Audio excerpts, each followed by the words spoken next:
नमस्कार मित्रांनो, निळावंती एका शापित ग्रंथाची कहाणी या कथेचा हा भाग 3 आहे। जर तुम्ही कथेच्या आधीच्या भागांचे व्हिडिओज न बघता थेट या व्हिडिओवर आला असाल तर हा व्हिडिओ पाहण्याआधी कथेच्या आधीच्या भागांचे व्हिडिओज आधी बघावेत। या कथेच्या प्रसारित होणाऱ्या सर्व भागांच्या व्हिडिओजच्या लिंक्स या कथेच्या प्रत्येक व्हिडिओच्या डिस्क्रिप्शनमध्ये देण्यात येतील। कथेच्या 3ऱ्या भागाला आता सुरुवात करू।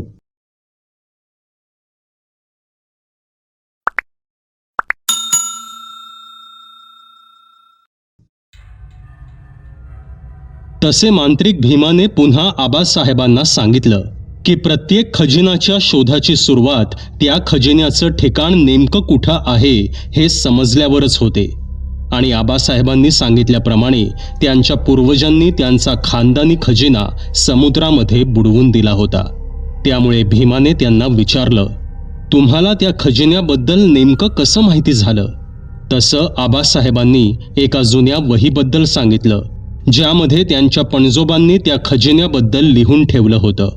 आबासाहेबांनी ती वही भीमाला देखील दाखवली। त्या वहीमध्ये लिहिलं होतं, या जगात अनेक खजिने होते, पण हा खजिना शोधणं शक्य नाही।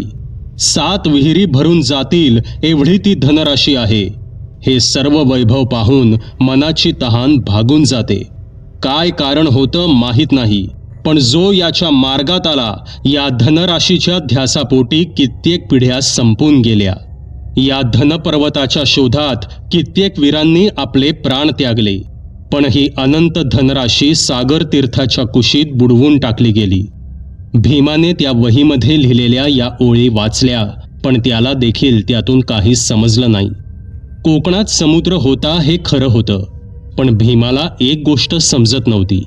एवढ्या मोठ्या प्रमाणात धन कोणालाही कळू न देता समुद्रामध्ये बुडवणं शक्य तरी कसं होतं? ते कोणीतरी पाहायलाच हवं होतं। आणि एका दिवसात एवढ्या मोठ्या प्रमाणात धन समुद्रात बुडवणं शक्य नव्हतं। भीमाने याबद्दल खूप विचार केला, पण त्याला काहीही समाधानकारक उत्तर मिळत नव्हतं। त्याने ती वही पुन्हा एकदा बारकाईने पाहायला सुरुवात केली, तेव्हा त्याला अनेक पानांवर काही उलटी अक्षरं दिसली। ती अक्षरं इतकी अस्पष्ट होती की ती सहजपणे नजरेत सुद्धा येत नव्हती आणि वाचता देखील येत नव्हती। त्याने तो कागद उचलला आणि प्रकाशाच्या दिशेने धरला, तेव्हा त्याला त्यावर काही अक्षरं दिसू लागली। त्याने ती अक्षरं कागदावर उतरवून घेतली, मात्र ती अक्षरं उलटी दिसत होती। त्यामुळे त्याने तो कागद आरशासमोर धरला आणि तेव्हा त्याला एक नाव स्पष्टपणे दिसलं, निळावंती। भीमाने घाईघाईने आबासाहेबांना बोलावलं आणि त्याला नुकतीच समजलेली गोष्ट सांगितली। निळावंती हे नाव ऐकताच आबासाहेब देखील आश्चर्यचकित झाले, कारण मांत्रिक भीमा आणि आबासाहेब महाराष्ट्रातील इतर लोकांप्रमाणेच या प्राचीन लोककथेबद्दल जाणून होते। असं म्हणतात की निळावंती नावाचा एक ग्रंथ आहे, ज्याच्या साहाय्याने पशुपक्ष्यांची भाषा समजता येते। पण या ग्रंथाचा या खानदानी खजिन्याशी नेमका काय संबंध आहे हे मात्र दोघांनाही समजत नव्हतं। आबासाहेबांच्या हवेलीमध्ये एक नोकर काम करत होता। त्याचं नाव किशोर होतं। किशोरने त्या दोघांचं संभाषण ऐकलं। त्याला देखील हे चांगलं माहीत होतं की त्याचा मालक आबासाहेब गेली अनेक वर्षे या खजिन्याच्या शोधामध्ये गुंतलेला होता। किशोरला वाटलं की कदाचित आपल्या माहितीमुळे त्यांना काहीतरी मदत होऊ शकेल, म्हणून त्याने आबासाहेबांना सांगितलं की त्याला निळावंतीबद्दल काहीतरी माहीत आहे। तसे आबासाहेबांनी त्याला सविस्तर सांगण्यास सांगितलं। तेव्हा किशोर म्हणाला, मी असं ऐकलं आहे की निळावंतीमध्ये काळाच्या मागे जाण्याचं म्हणजेच भूतकाळात जाण्याचं ज्ञान देखील लिहिलं आहे। कदाचित तुमच्या पूर्वजांना त्याच ज्ञानाच्या मदतीने तो खजिना शोधायचा असेल। आबासाहेब आणि मांत्रिक भीमा दोघेही त्या गोष्टीशी सहमत झाले, कारण निळावंतीबद्दल ज्या ज्या आख्यायिका प्रचलित होत्या त्यापैकी ही देखील एक होती। आबासाहेबांनी विचारलं, पण किशोर, एक गोष्ट सांग, ही निळावंती खरंच अस्तित्वात आहे का? कारण मी आजपर्यंत अनेक लोकांच्या तोंडून तिच्याबद्दल ऐकलं आहे, पण वाचण्यात आलेली गोष्ट तर दूरच राहिली। मला आजपर्यंत असा एकही माणूस भेटलेला नाही ज्याने निळावंती स्वतःच्या डोळ्यांनी पाहिली आहे. त्यावर किशोर म्हणाला, ती नेमकी कुठे आहे हे मला माहीत नाही, पण तिला शोधायचं असेल तर कुठे जायचं हे मी नक्की सांगू शकतो. कारण मी जे काही ऐकलं आहे त्यानुसार सह्याद्रीच्या जंगलांमध्ये काशी नावाचा एक मनुष्य राहतो. त्याला निळावंतीबद्दल नक्कीच माहिती असणार, कारण तो देखील प्राण्यांची भाषा बोलतो असं म्हणतात. किशोरने आपलं म्हणणं पूर्ण केलं.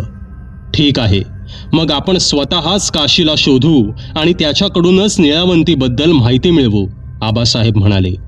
इतक्या वर्षांनंतर आता कुठे या खजिन्याबद्दल एखादा ठोस धागा मिळाला आहे, त्यामुळे आता ही संधी आपण अशीच हातातून जाऊ देऊ शकत नाही, असे म्हणून भीमाने देखील आबासाहेबांच्या या निर्णयाला सहमती दर्शवली.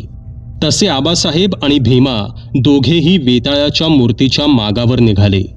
जसजसे ते जंगलाच्या आत जात होते तसतसं जंगल अधिक दाट होत चाललं होतं. ते इतक्या आतपर्यंत पोचले होते की दुपारची वेळ असून देखील तिथे रात्रीसारखा काळोख पसरला होता. जसे त्यांना सांगितलं गेलं होतं, सरळ पुढे चालत जाणं तितकं सोपं नव्हतं, कारण त्यांच्या मार्गामध्ये असंख्य झाडं-झुडपं आणि मोठमोठ्या शेळ्या होत्या. त्यामुळे अनेक वेळा ते वाट चुकत होते. त्यांनी सोबत आणलेली मशाल पेटवली. किती वेळ उलटला हे त्यांना कळलंच नाही. पण ना वेताळाची मूर्ती दिसण्याचं नाव घेत होती, ना जंगल संपण्याचं नाव घेत होतं. तेवढ्यात अचानक त्यांना दूरवर एक आकृती दिसली. ती स्पष्टपणे दिसत नव्हती, पण ती एक मूर्ती असल्याचं मात्र जाणवत होतं. दोघेही त्या मूर्तीच्या जवळ गेले आणि आता पुढे काय करायचं याचा विचार करू लागले. तेवढ्यात त्यांच्या पाठीमागे असलेली ती मूर्ती अचानक आपलं डोकं त्यांच्या दिशेने वळवू लागली. दोघेही भीतीने थरथर कापू लागले.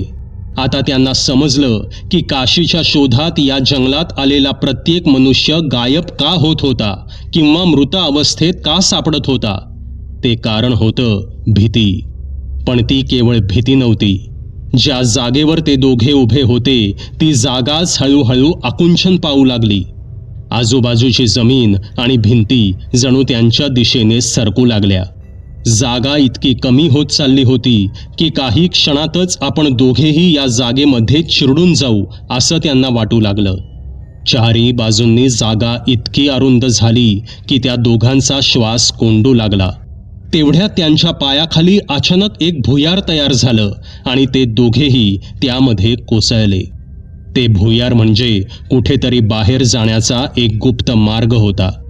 भीमा आणि आबासाहेब दोघेही त्या भुयारातून वेगाने घसरत खाली जाऊ लागले.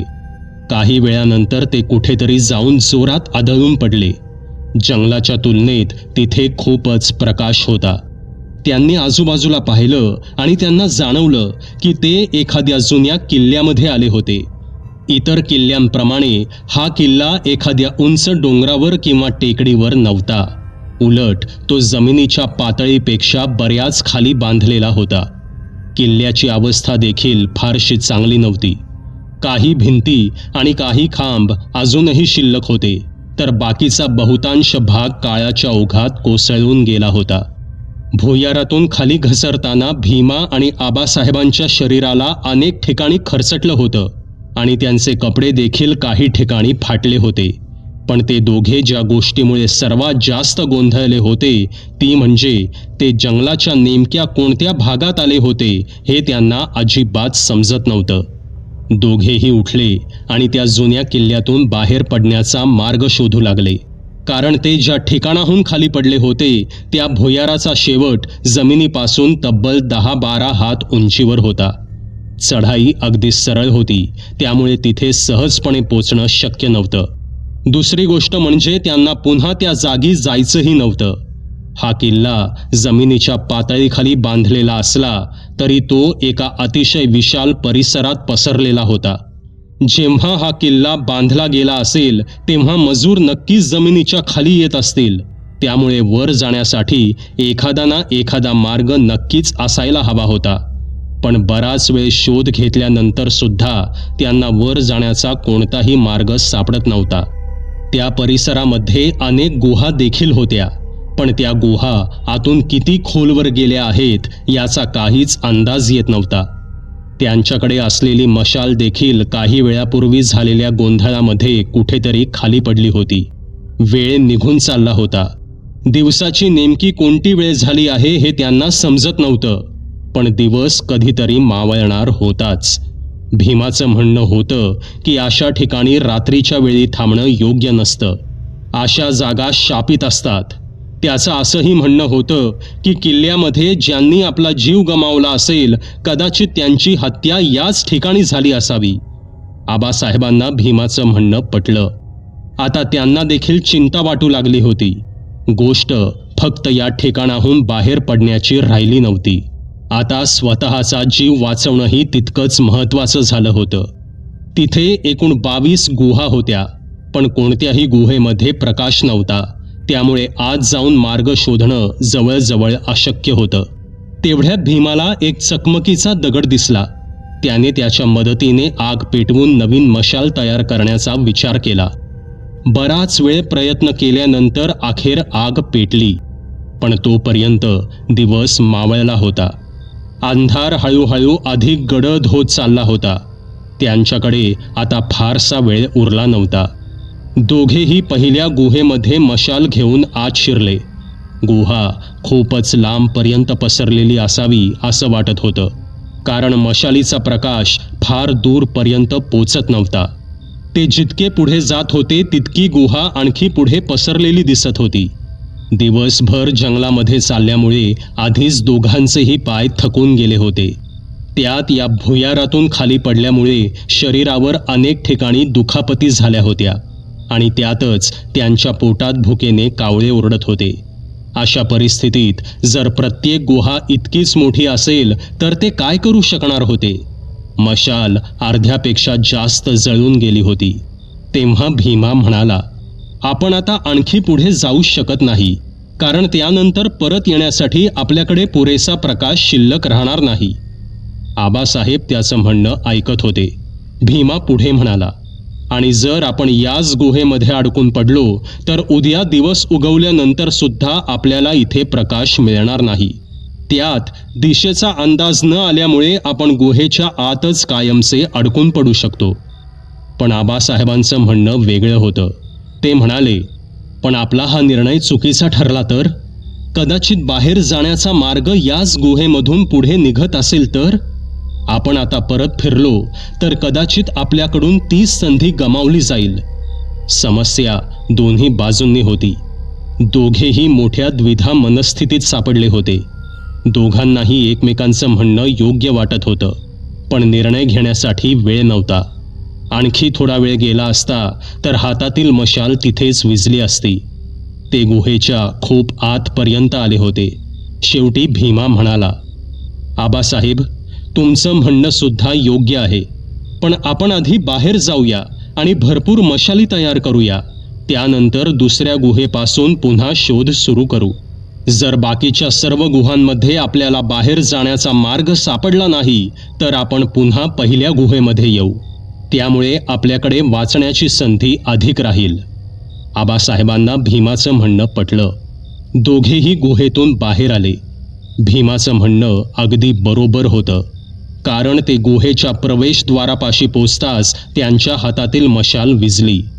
रात्री आकाशात तारे स्पष्ट दिसत असल्यामुळे भीमाला वेळेचा अंदाज आला. रात्री खजिना शोधण्यासाठी बाहेर पडताना तो नेहमी ताऱ्यांच्या स्थितीवरून वेळेचा अंदाज घेत असे. त्यामुळे त्याला समजलं की मध्यरात्र उलटून गेली आहे.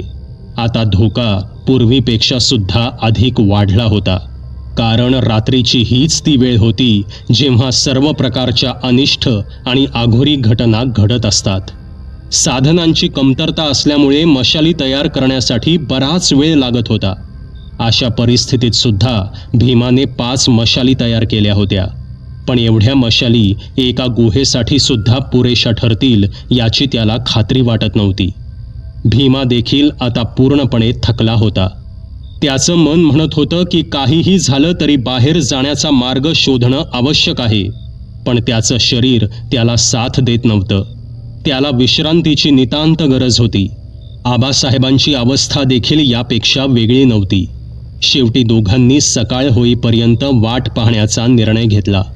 बाहेर खूप थंडी होती, त्यामुळे ते आधी ज्या गुहेमध्ये गेले होते त्याच गुहेच्या आत जाऊन झोपण्याचं त्यांनी ठरवलं. ते फार आत गेले नाहीत. दोघेही तिथेच आडवे झाले. भूक आणि थकव्यामुळे त्यांची अवस्था अत्यंत वाईट झाली होती.